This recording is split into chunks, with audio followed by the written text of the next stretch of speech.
Hello aspirants, welcome to NurtureNet, your one-stop destination for everything you need to crack UGC Net Home Science. And I'm back with another video. आज हम discuss करने वाले हैं unit 1 का last topic research methods के बारे में जानेंगे. फंडामेंटल इश्यूज क्या होते हैं, कंसेप्ट क्या होता है, नीड क्यों है रिसर्च मेथड की, रेलेवेंस क्या है रिसर्च मेथड्स का, scope and ethics. Let's get started. सबसे पहले समझते हैं कि रिसर्च मेथड का कॉन्सेप्ट क्या होता है. सबसे पहले ये समझते हैं कि रिसर्च क्या होती है एक्चुअली में. ठीक है, आई थिंक आप सबको पता होगा रिसर्च होती क्या है. कि जब हम किसी एक चीज़ को बार बार ढूंढने की कोशिश करते हैं, उसके बारे में हम डीप में नॉलेज लेना चाहते हैं, उसे रिसर्च कहा जाता है. कोई भी टॉपिक हो सकता है. फॉर एग्जांपल कि आप पता लगाना चाहते हैं कि एक गुआवा में कितना विटामिन सी होता है. ठीक है, तो आप अलग अलग वेबसाइट्स चेक करेंगे, तरह तरह के रिसर्च पेपर्स देखेंगे जो ऑलरेडी इस पे हो चुका है, लोग लिख चुके हैं, या फिर आप दूसरों से पूछेंगे कि उन्हें पता है या नहीं पता है ना. तो इस तरीके से ये क्या हुआ, डाटा कलेक्शन हुआ हमारा, कि हमने यहाँ वहाँ से डाटा कलेक्ट किया है, हमने एक छोटी सी रिसर्च करी है. तो बस यही रिसर्च होता है. जब हम किसी भी टॉपिक को लेकर के उसकी डीप एनालिसिस करते हैं, उसके बारे में जानकारी और लेना चाहते हैं, उसे बार बार सर्च करते हैं, वही रिसर्च कही जाती है. ठीक है, तो रिसर्च मेथड जो है वो पार्ट है रिसर्च का, बहुत इंपॉर्टेंट पार्ट है. बिना रिसर्च मेथड लगाए आप रिसर्च नहीं कर सकते हैं. ठीक है, तो रिसर्च मेथड का कॉन्सेप्ट क्या है, होता क्या है, ये जानने की कोशिश करते हैं आज हम. कि रिसर्च मेथड रेफर करता है एक सिस्टमेटिक टेक्निक को या फिर एक प्रोसीजर को. आप इसे टेक्निक भी कह सकते हैं, प्रोसीजर भी कह सकते हैं, जो कि यूज़ करी जाती है किसी भी डाटा को कलेक्ट करने के लिए, एनालाइज करने के लिए और इंटरप्रेट करने के लिए. ठीक है, मतलब कि यहाँ पर मेथड जो है वो काम आता है और वो बताता है कि आपको किस तरीके का डाटा कलेक्ट करना है, उसे एनालाइज कैसे करना है, उसका इंटरप्रिटेशन कैसे करना है, मतलब डाटा को समझना कैसे है. ठीक है, समझ के उसका आप क्या इंटरप्रेट निकालेंगे, क्या इसका मतलब निकालेंगे, तो ये हमें रिसर्च मेथड ही बताता है. ठीक है, they provide a framework for solving research problems logically and scientifically. तो यहाँ पर हमें कोई भी रिसर्च प्रॉब्लम को कैसे सॉल्व करना है उसका फ्रेमवर्क कौन बताता है, रिसर्च मेथड्स बताते हैं. ठीक है, अब हम फंडामेंटल इश्यूज समझते हैं रिसर्च मेथड क्या. ठीक है, मतलब एक तरीके से रिसर्च मेथड का क्या प्रोसीजर होता है, क्या क्या उसमें इश्यूज आते हैं. ठीक है, किस तरीके से चलता है, काम क्या करता है, ये समझने की कोशिश करते हैं. सबसे पहले प्रॉब्लम आइडेंटिफिकेशन होता है. ठीक है, ये मेथड जो है उसमें सबसे पहले क्या करना पड़ता है, प्रॉब्लम आइडेंटिफिकेशन करना पड़ता है. सबसे बड़ा इशू यही है कि आपको एक तो प्रॉब्लम ढूंढनी पड़ेगी. Defining a clear focus research question. Research question यानी कि जैसे भी मैंने आपको एग्जांपल बताया कि गुआवा में कितना विटामिन सी होता है, ये आपका क्या हो गया, रिसर्च क्वेश्चन हो गया.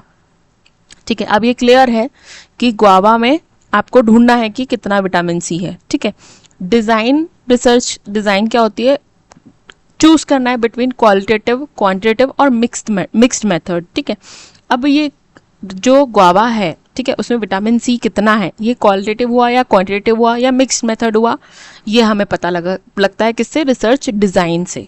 ठीक है, क्वालिटेटिव कैसे, कि आप उसमें पर्टिकुलर साइज के अकॉर्डिंग बता सकते हैं, क्वालिटी वाइज बता सकते हैं, है ना. कि हमने क्या किया, यहाँ पर नंबर सिलेक्ट नहीं करे हैं, हमने क्वालिटी वाइज सिलेक्ट करा है कि भाई जो गुआवा ज़्यादा डेंस इन विटामिन सी होगा, उसका रीजन इस तरीके का होगा जहाँ पर उसे उगाया गया होगा, या फिर उसमें इस तरीके से पानी डाला गया होगा, तो वो क्वालिटेटिव हो जाएगा. ठीक है, बट अगर क्वांटिटेटिव की बात करी जाए तो नंबर्स की बात करते हैं कि एक गुआवा में मान लो कि 2 mg विटामिन सी होता है. ठीक है, इस तरीके से एग्जाम्पल के तौर पर मैं आपको बता रही हूँ, तो ये क्वांटिटेटिव हो गया. ठीक है, दैट इज अलग अलग रिसर्च डिजाइन हो सकती है और मिक्स भी हो सकती है. ठीक है, कि क्वालिटेटिव भी आता है, मतलब हम यहाँ पर ये भी चीज़ें देखें कि उसको किस रीजन में वो गुआवा जो है वो उगा, मतलब राइप हुआ है. ठीक है, या फिर किस रीजन में वो बड़ा हुआ है, किस रीजन में कौन से किस तरीके के गुआवा का जो पेड़ था वो कहाँ लगा था, क्या उसको एनवायरमेंट मिला, इस तरीके से. ठीक है, तो क्वालिटेटिव क्वांटिटेटिव दोनों हो सकता है. डाटा कलेक्शन कैसा होना चाहिए, ensuring accuracy, validity and reliability. Data collection accurate होना चाहिए, वैलिड होना चाहिए और रिलायबल होना चाहिए. ठीक है, अब आपको गुआवा का विटामिन सी का कंटेंट पता करना है, तो आपका डाटा कलेक्शन क्या हुआ, आप गुआवा के सैंपल्स इकट्ठे करेंगे ना, तो हमको गुआवा ही चाहिएगा, ना कि कोई दूसरा फ्रूट चाहिएगा, तो वो वैलिड और रिलायबल कैसे हुआ. ठीक है, इस तरीके से. ये बहुत छोटा एग्जाम्पल के साथ मैं आपको समझा रही हूँ. फिर आती है sampling, appropriate population sample size. ठीक है, अब हमको क्योंकि गुआवा का ही पता करना है तो हम थोड़े से गुआवा यूज़ करेंगे, ना कि हम दुनिया के सारे गुआवा उठा करके लेकर के आ जाएंगे, ठीक है। तो जितने भी हमारी अर्थ पे गुआवा पाए जाते हैं अलग अलग प्रजाति के भी होते हैं, है ना। तो उसमें से हम क्या करते हैं कि एक छोटा सा सैंपल उठाते हैं कि हाँ एक पेड़ का हमने कुछ 10 से 12 गुआवा तोड़ लिए, या फिर अलग अलग पेड़ के हमने कुछ 10 से 12 गुआवा तोड़ लिए, तो ये क्या हुआ, सैंपल साइज हुआ, ठीक है। बट पॉपुलेशन क्या है, पूरी दुनिया के अलग अलग अमरूद जो है वो पॉपुलेशन है। तो अब आपको समझ में आया कि सैम्पलिंग जो होती है वो सैंपल साइज के साथ में होती है, ना कि सब के साथ में। एक एक को आप लेकर के बैठेंगे टेस्ट करेंगे तो कितना टाइम निकल जाएगा, राइट। इसीलिए सैम्पलिंग होती है। फिर आता है एनालिसिस और इंटरप्रिटेशन। सूटेबल टूल्स यूज़ किए जाते हैं, स्टैटिस्टिकल टेक्निक्स यूज़ करी जाती हैं, ठीक है।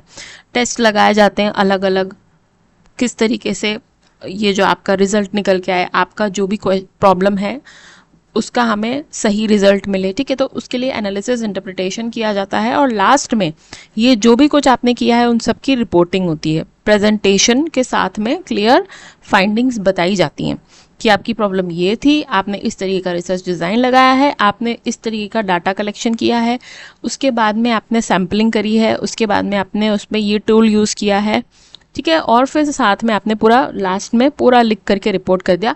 So this is what it is called research method. पूरी तरीके से रिसर्च ऐसे होती है, ठीक है। अब जरूरत क्या है रिसर्च मेथड की, है ना। अब हमने पढ़ तो लिया है, बट अब इसकी ज़रूरत क्या है ये देखते हैं कि सिस्टमेटिक और ऑब्जेक्टिव इन्वेस्टिगेशन है, ठीक है। ये कैसे कि अभी देखो आपने पूरे स्टेप्स देख लिए कि कैसे रिसर्च होती है, ठीक है। आपको इश्यूज पता चल गए कहाँ कहाँ क्या क्या आते हैं। तो अब आप क्या करोगे, अब जब हमें कोई चीज़ पता चल जाती है तो हम उसके अकॉर्डिंग काम करते हैं ना। हमें पता चल जाएगा अगर कि हमें कहाँ कहाँ प्रॉब्लम आ सकती है, तो हम उस प्रॉब्लम को सॉल्व करते हुए आगे रिसर्च करते जाएंगे। अगर कोई प्रॉब्लम ऐसी है जो हमें पता नहीं है और आ गई है, तो फिर उससे डील करना थोड़ा सा मुश्किल हो जाता है ना। जैसे कि मैं आपको बता दूं कि अभी कोविड-19 आया था, ठीक है। तो कोविड-19 क्या था, एक बिल्कुल ही अलग न्यू पेंडेमिक था हमारे लिए। हमें नहीं पता था कि कोविड-19 क्या होता है ना। तो जब हम किसी चीज़ के बारे में पढ़ते हैं या उस को पहली बार हम समझने की कोशिश करते हैं तो हमें थोड़ा सा टाइम लगता है ना। बट अगर हमें पहले से पता है, जैसे कोविड ना हो करके मान लो कि किसी को नॉर्मल सर्दी जुकाम हुआ होता, या भाई जॉइंटिस का पेंडेमिक आ गया होता कि कुछ ऐसा हो रहा है जिसकी वजह से बहुत ज़्यादा जॉइंटिस फैल रहा है, तो हमें उससे कैसे लड़ना है हमें ये पता होता है ना। तो यहाँ पर बस यही है कि एक सिस्टमैटिक ऑब्जेक्टिव इन्वेस्टिगेशन मिल जाती है हमको, कि हमको पहले से बना पता चल जाता है कि एक तो प्रॉब्लम है, उसको कैसे कैसे सॉल्व करना है, ठीक है। जनरेटिंग न्यू नॉलेज और वैलिडेटिंग एग्जिस्टिंग नॉलेज। तो अब रिसर्च क्यों होती है कि कोई भी न्यू नॉलेज को जनरेट करने के लिए या तो आप कोई नया चीज़ ढूंढ करके निकाल करके लेकर के आओगे, ठीक है, या तो जो ऑलरेडी है उसको आप फिर से पढ़ोगे, फिर से समझोगे, और फिर आपकी रिसर्च जो है वो दूसरे पढ़ेंगे, दूसरे समझेंगे, इस तरीके से, ठीक है। किसी ने कोई कुछ नई चीज़ अगर इजाद करी होती तो मतलब उसको न्यू नॉलेज मिला है, वो अपना नॉलेज दूसरों के साथ में शेयर करना चाहता है, इससे वो रिसर्च पेपर लिख देता है, इस तरीके से। Facilitates decision making in academic, scientific and professional fields, ठीक है।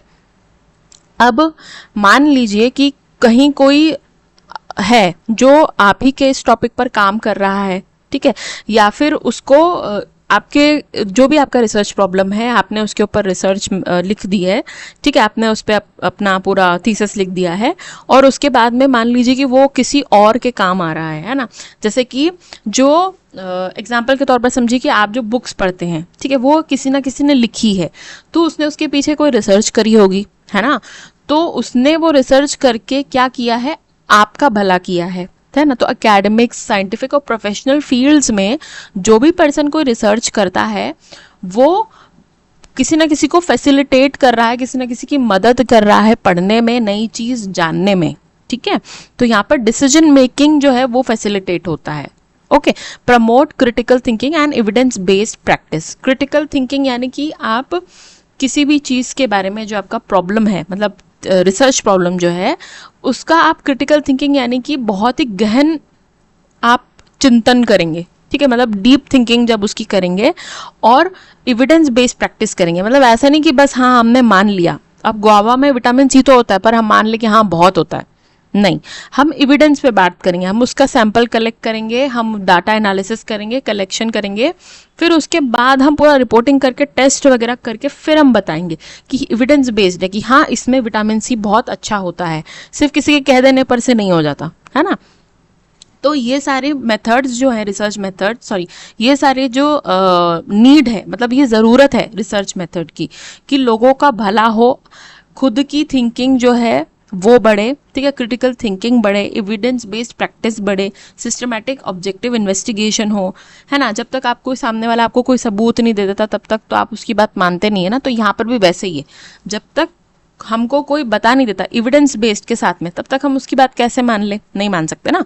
इसीलिए फिर आता है रिलेवेंस। रिलेवेंस यानी कि यहाँ पर किन चीज़ों के साथ में इनका समवॉट, रिलेवेंस का मतलब होता है कि मिलना जुलना, ठीक है। तो रिसर्च मेथड का मिलना जुलना कैसे, एप्लीकेबल अक्रॉस डिसिप्लिन, मतलब कि रिसर्च मेथड सभी डिसिप्लिन के साथ में, सभी सब्जेक्ट्स में हो सकती है, साइंस में हो सकती है, सोशल साइंस में हो सकती है, बिजनेस हेल्थ में हो सकती है, ठीक है। पॉलिसी फॉर्मुलेशन के लिए ज़रूरी होती है, ठीक है, प्रोडक्ट डेवलपमेंट के लिए ज़रूरी होती है, इनोवेशन के लिए ज़रूरी है। हम सब कहीं ना कहीं कुछ ना कुछ छोटा मोटा रिसर्च करते ही हैं। जब आपने डिसाइड किया होगा कि आपको यूजीसी नेट का एग्ज़ाम देना है तो आपने सबसे पहले जाकर के गूगल पे सर्च किया होगा, है ना, कितने एग्ज़ाम होते हैं, किस तरीके से पेपर आता है, कितने क्वेश्चंस आते हैं, क्या मार्क्स के कितने मार्क्स के क्वेश्चन आते हैं, माइनस मार्किंग तो नहीं होती है, अगर मुझे पढ़ना है तो कौन सी बुक खरीदूँ, अगर मुझे कोई वीडियो देखना है तो कौन सा चैनल को सब्सक्राइब करूँ। ये आपने क्या किया है, एक तरीके से रिसर्च करी है, ठीक है। तो यहाँ पर कोई भी जब नया इनोवेशन होता है या प्रोडक्ट डेवलपमेंट होता है, उसके पीछे भी एक छोटी सी रिसर्च होती है, उसके बाद उसे मार्केट में उतारा जाता है, ठीक है। अकेडमिक ग्रोथ को सपोर्ट करता है, जैसे मैंने बताया थीसिस राइटिंग है, डिसर्टेशन है। तो आपने मास्टर्स अगर आपने अब कंप्लीट कर लिया होगा अपना, तो जो लास्ट ईयर के स्टूडेंट्स होते हैं उनके पास एक डिसर्टेशन और थीसिस राइटिंग आती है। जो अभी भी मास्टर एस्पायर कर रहे होंगे उनके लास्ट ईयर में एक थीसिस राइटिंग आएगी, वहाँ पर आप रिसर्च को और अच्छे से समझेंगे। जब आप खुद एक रिसर्च करेंगे तब आपको ये सारी चीज़ें समझ में आएगी। ओके, अब हम समझते हैं कि रिसर्च मेथड का स्कोप क्या है, ठीक है। स्कोप का मतलब है कि आप इसको कहाँ कहाँ यूज़ कर सकते हैं, एप्लीकेशन कहाँ कहाँ हो सकता है रिसर्च मेथड्स का। सबसे पहले basic research for expanding theoretical knowledge. जैसे अभी मैंने आपको बेसिक रिसर्च का एग्जांपल बताया कि आप अगर नेट का पेपर देने के लिए जा रहे हैं, यूजीसी नेट का, तो आप एक छोटी सी रिसर्च करेंगे अपना खुद का नॉलेज बढ़ाने के लिए कि कितने पेपर होंगे, है ना, नेट के कितने पेपर होते हैं, साल में कितनी बार होता है, इसके क्या फ़ायदे हैं, अगर हम इसको क्लियर कर लेंगे तो हमारे लिए क्या बेनिफिट है। ये सारी क्या होगी, आपने एक छोटी सी बेसिक रिसर्च कर लिया, ठीक है। अप्लाइड रिसर्च प्रैक्टिकल प्रॉब्लम्स को सॉल्व करने के लिए होती है, मतलब यहाँ पर एक कोविड वाला यहाँ पर लगेगा, that is applied research. Okay, तो प्रैक्टिकल प्रॉब्लम हमारी क्या थी कि भैया लोग कोविड से बहुत ज़्यादा डेथ हो रही थी, है ना, हमारे पूरे वर्ल्ड में डेथ हो रही थी। तो अब उसके लिए अप्लाइड रिसर्च क्या हुआ कि कोविड को देख करके, उसके वायरस को जान करके, समझ करके हमने उसकी एक दवाई बनाई, ठीक है। तो ये अप्लाइड रिसर्च हो गया, तो हमने अप्लाई किया प्रैक्टिकल प्रॉब्लम पे। इंटरडिसिप्लिनरी स्टडीज़, जहाँ पर बहुत सारे मेथड्स जो हैं उसको कंबाइन किया जा सकता है, बेसिक रिसर्च को, अप्लाइड रिसर्च को, एक्शन रिसर्च को, इस तरीके से, ठीक है। एक से ज़्यादा रिसर्च के जब मेथड्स आ जाते हैं या फिर एक से ज़्यादा जगह आप अगर किसी चीज़ को अप्लाई करते हो, दैट इज़ इंटरडिसिप्लिनरी। फिर है एक्शन रिसर्च। एक्शन रिसर्च जो है डायरेक्टली अप्लाई होती है रियल वर्ल्ड प्रॉब्लम्स में। हाँ, तो रियल वर्ल्ड प्रॉब्लम का ये कोविड का एग्जांपल यहाँ भी आ सकता है कि भैया रियल वर्ल्ड प्रॉब्लम ये थी कि पेंडेमिक आ चुका है, अब हमको एक्शन में लेकर के आना है उसका एंटीडोट, है ना, जो भी हमें अभी इंजेक्शंस लगे हैं, है ना, जो भी हमें क्या कहते हैं उसको, डोजेस जो लगे हैं हमें, है ना, कोविड के लिए, तो दैट इज़ एक्शन रिसर्च। अब वो क्या किया उन्होंने, पहले उन्होंने टेस्टिंग करी, उसके बाद उसको ह्यूमंस पे उन्होंने ट्राई कर दिया। तो ये वर्ल्ड प्रॉब्लम थी, ठीक है, रियल लाइफ वर्ल्ड प्रॉब्लम थी जो उन्होंने सॉल्व करी है, एक्शन रिसर्च कहलाएगी। ओके, लास्ट समझते हैं इथिक्स क्या होते हैं रिसर्च के। इथिक्स यानी कि जब हम रिसर्च कर रहे होते हैं तो कुछ चीज़ें हैं जो हमें दिमाग में रख करके चलनी होती है ना। रिसर्च कुछ भी नहीं हो सकती, बिकॉज रिसर्च जो थी वो अनबायस्ड होती है। मतलब कि आप क्या काम कर रहे हो, आप एक तरीके से ये समझो कि आप दूसरे की भलाई का काम कर रहे हो, ठीक है। मतलब कल को अगर आपका कोई रिसर्च पढ़ेगा तो उसको समझ में आना चाहिए कि भाई ये रिसर्च जो है ये किसी काम की है और मैं इससे कुछ सीख रहा हूँ, ना कि ये अपने मन से मन गढ़ंत लिख दी गई है। इसीलिए एविडेंस बेस्ड होना चाहिए रिसर्च, हमने जैसे पहले बात करी, ठीक है। तो पहले तो इन्फॉर्म्ड कंसेंट आता है रिसर्च इथिक्स के अंदर। पार्टिसिपेंट्स है अगर आपकी रिसर्च में कोई, वॉलंटरीली अगर वो अग्री करते हैं तो ही आप उनको अपने रिसर्च में यूज़ कर सकते हो, मतलब उनका कंसेंट लेना ज़रूरी है, ठीक है। धोखे में रख के हम नहीं कर सकते, है ना। अब जैसे कोविड का जो इंजेक्शन है वो आई थिंक पहले कुछ लोगों पर टेस्ट किया होगा, उसके बाद में उसे बाकी लोगों को, और मतलब इतना ज़्यादा अमाउंट में, इतना बल्क में जब डोजेस दिए गए थे सब लोगों को, तो वो एकदम से नहीं हो सकता ना, पहले उसको टेस्ट किया होगा। तो जब उन्होंने कुछ लोगों पर 1 या 2 या 3 जितने भी लोग होंगे, जब उन पर टेस्ट किया होगा ना, तो उन्होंने उनका कंसेंट लिया होगा कि आप पर हम ये इस तरीके का टेस्ट लेना चाह रहे हैं, तो क्या आप हमें कंसेंट देते हैं। जब उन्होंने दिया होगा तब जा करके उन्होंने इसको ओके किया होगा, ओके टेस्टेड ओके, ठीक है। क्योंकि बिना उसके नहीं हो सकता, है ना। कॉन्फिडेंशियलिटी बनी होनी चाहिए, ठीक है। जो भी पार्टिसिपेंट्स हैं उनका डाटा, उनका आइडेंटिटी बाहर नहीं निकाली जाती है, हमेशा प्रोटेक्ट करके रखी जाती है। इंटीग्रिटी और ऑनेस्टी होनी चाहिए, नो फैब्रिकेशन और फॉल्सिफिकेशन ऑफ डाटा। जो भी डाटा हम कलेक्ट कर रहे हैं वो डाटा कभी गलत नहीं होना चाहिए, अपने मन से मन गढ़ंत बनाया हुआ डाटा नहीं होना चाहिए, ठीक है। इसीलिए कहा जाता है कि डाटा जो है वो वैलिडिटी होना चाहिए उसका, है ना, और प्योर डाटा होना चाहिए, सही। नॉन मेलिफिसेंस यानी कि किसी भी पार्टिसिपेंट्स को किसी भी तरीके का हार्म नहीं पहुंचाना है, ठीक है। तो रिसर्च ऐसी होनी चाहिए कि पार्टिसिपेंट्स को किसी भी तरीके का नुकसान ना हो। प्लेजरिज्म, दूसरों का काम अपना बता करके नहीं डालना है, ठीक है। अगर रिसर्च में ये होता है जब आप थीसिस लिखते हैं कि अगर आपने कहीं से एक सेंटेंस भी उठाया है तो उसका आपको प्रॉपर साइटेशन देना पड़ेगा। मतलब कि आपको, अगर आपने वो किसी बुक में से लिया हुआ है तो आपको जिस भी बुक से आपने वो लिया है, वो जिसने वो बुक लिखी हुई है उसको पूरा क्रेडिट देना पड़ेगा कि ये जो लाइन है ये इस बंदे ने लिखी थी या इसने बोली है अपनी बुक में, ठीक है। आप उठा करके उसे अपना काम नहीं बता सकते, हम किसी दूसरे का रिसर्च को अपना काम नहीं बता सकते। That is the ethic of research, okay. तो इस वीडियो में आज के लिए इतना ही। तब तक के लिए आपको क्या करना है आपको पता है। Please like this video and subscribe to Nurturenet. Also don't forget to hit the bell icon so you never miss any update, and drop your doubts in comment section. Thank you.